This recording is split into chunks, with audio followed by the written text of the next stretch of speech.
Selamat pagi, perkenalkan nama saya Doni Taniwijaya, NIM 18404818, Prodi S1 Akuntansi Sore, semester 6. Hari ini saya akan memberikan respon terhadap masalah leasing masih bisa tarik kendaraan debitur macet. Dalam pemberian kendaraan bermotor di Indonesia, lebih dari separuhnya didominasi dengan cara kredit. Selama ini, perusahaan yang memberikan kredit sering disebut sebagai leasing. Lalu, apa itu leasing? Sebenarnya, leasing dan kredit adalah dua hal yang berbeda. Leasing sendiri tak berkaitan dengan perusahaan pembiayaan atau pemberi kredit. Di Indonesia, pengertian leasing seringkali diartikan sebagai kredit, terutama kredit kendaraan bermotor. Meskipun memiliki konsep yang hampir serupa, namun pengertian leasing dalam arti sebenarnya tidak tepat kalau disebut kredit. Leasing adalah perusahaan pembiayaan menyewakan barang sewa guna kepada penyewa dengan jangka waktu yang sudah ditentukan. Ketika penyewa tidak mampu membayar, maka lessor dapat mengambil kembali barang sewa guna yang disewakan dari penyewa atau lessor. Berbeda dengan pengertian leasing, kredit adalah kegiatan meminjam dana dari bank atau lembaga pembiayaan lain atau multiguna, seperti meminjam uang untuk pembelian kendaraan, di mana dalam praktiknya bank atau lembaga pembiayaan memberikan opsi pembayaran dilakukan dengan menyicil dengan besaran dan jangka waktu yang disepakati bersama, yang biasanya disertai dengan ketentuan penyitaan atau penarikan apabila ada keterlambatan pembayaran angsuran atau fidusia. Dalam undang-undang yang berlaku di Indonesia, hukum fidusia diatur pada Undang-Undang Nomor 42 Tahun 1999 dan memberikan kedudukan yang diutamakan privilege pada penerima fidusia. Dalam praktiknya, sebenarnya jaminan fidusia ini memberi ikatan yang kokoh pada debitur dan kreditur untuk melakukan perannya masing-masing guna mencapai tujuan yang telah disepakati bersama. Jadi begini, bagi Anda yang akan melakukan kredit mobil atau jenis kendaraan lainnya, Anda pasti akan diberikan hukum fidusia. Nah, pada poin ini Anda diberi kebebasan untuk mengambilnya atau tidak. Jika mengambil hukum fidusia, Anda akan menambah pembayaran jumlah tertentu pada leasing sehingga jaminan fidusia ini dapat berlaku selama Anda melakukan masa cicilan kredit. Jika Anda sudah ada jaminan fidusia, sebagai debitur Anda akan diuntungkan dengan tidak adanya penarikan barang secara paksa jika kredit yang Anda cicil macet. Jadi, barang yang sudah dikredit walaupun belum lunas cicilannya akan sepenuhnya menjadi milik Anda sehingga leasing tidak berhak mengambilnya di tengah-tengah masa kredit, kecuali dalam hal debitur wan prestasi. Terlebih lagi jika leasing menggunakan debt collector untuk mengambil paksa. Tapi ada catatannya juga untuk Anda sebagai debitur yang menggunakan jaminan fidusia.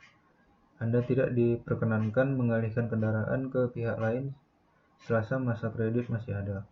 Maksudnya adalah Anda tidak boleh menjual atau over kredit mobil kepada orang lain sebab hal itu bisa jadi pelanggaran hukum karena tidak mentaati pengertian hukum fidusia secara jelas dan sengaja mengabaikan. Asosiasi Perusahaan Pembiayaan Indonesia atau APPI menyatakan perusahaan leasing atau multi-finance masih bisa menarik kendaraan dari debitur macet tanpa melalui pengadilan negeri atau PN setelah adanya putusan Mahkamah Konstitusi atau MK tentang fidusia.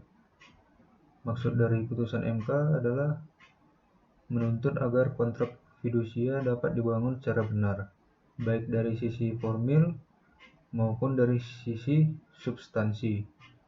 pasca dibacakan putusan Mahkamah Konstitusi tentang tafsir pasal 15 ayat 2 dan 3 Undang-Undang Nomor 42 Tahun 1999 tentang Jaminan Fidusia. Asosiasi Perusahaan Pembiayaan Indonesia atau APPI menyatakan perusahaan leasing masih tetap bisa menarik kendaraan dari debitur tanpa melalui putusan pengadilan negeri atau PN. Ketua Umum APPI Suwandi Wiratno mengatakan keputusan MK tersebut justru memperjelas maksud frasa cedera janji atau wan prestasi antara debitur dan kreditur. Jadi, leasing masih tetap bisa menarik kendaraan dari debitur macet yang sebelumnya telah diperingatkan. Dengan catatan, prosedur sudah dijalankan.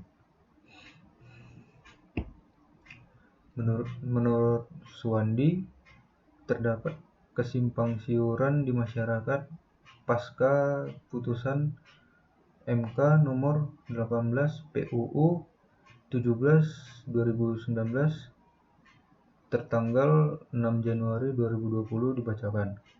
Suwandi mengatakan melalui putusan tersebut seolah-olah memegang hak fidusia tidak boleh melakukan eksekusi sendiri atau parate eksekusi karena harus mengajukan permohonan pelaksanaan eksekusi ke pengadilan negeri. Menurutnya, dengan adanya putusan MK, perusahaan leasing tetap boleh melakukan eksekusi tanpa melalui putusan pengadilan negeri dengan syarat pihak debitur mengakui adanya wan prestasi. Sepanjang debitur telah mengakui adanya cedera janji dan secara sukarela menyerahkan benda yang menjadi objek dalam perjanjian fidusia, maka sepenuhnya kreditur dapat melakukan parate eksekusi. Suwandi mengatakan mengenai wan prestasi antara pihak debitur dan kreditur harus terlebih dahulu ada kesepakatan untuk menentukan kondisi seperti apa yang membuat wan prestasi. Perlu ada perjanjian sebelumnya terkait berapa jumlah pinjaman, berapa jumlah bunga yang harus dibayar, termasuk jangka waktunya. Terkait hal ini, advokat yang juga pengamat keuangan, Firman Wijaya, mengatakan putusan MK ini secara ekspresif verbis memberikan sebuah panduan kepada perjanjian fidusia jika kreditur ingin melakukan parate eksekusi.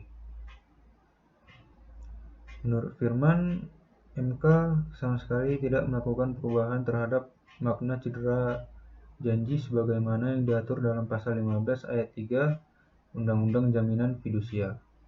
Sudah seharusnya jika kreditur dan debitur menandatangani sebuah perjanjian fidusia, maka kedua belah pihak harus tunduk dengan maksud yang diatur dalam perjanjian tersebut. Saat itu ditandatangani, maka seharusnya dia sudah tunduk dengan maksud yang ada di perjanjian fidusia itu. Untuk itu, putusan MK ini adalah menuntut agar kontrak fidusia dapat dibangun secara benar, baik dari sisi formil maupun dari segi substansi. Dengan begitu, tidak muncul lagi adanya pihak yang tidak puas di kemudian hari jika saja terjadi eksekusi jaminan secara langsung oleh kreditur terhadap debitur yang macet mengangsur. Soal parate eksekusi dalam perjanjian fidusia, Firman menilai hal ini sudah merupakan sesuatu yang dirancang oleh para pembuat undang-undang agar iklim usaha di sektor pembiayaan yang selama ini diberikan kontribusi terhadap ekonomi. Menurutnya, pertumbuhan ekonomi dapat berjalan secara akseleratif lewat proses eksekusi jaminan lewat mekanisme yang sederhana.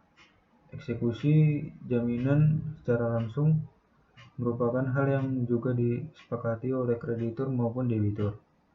Hal ini merupakan mekanisme yang legal secara hukum karena secara ekonomi, cost dan benefit dari berperkara di pengadilan negeri tidak cukup seimbang dengan nilai yang diperjanjikan dalam kontrak fidusia.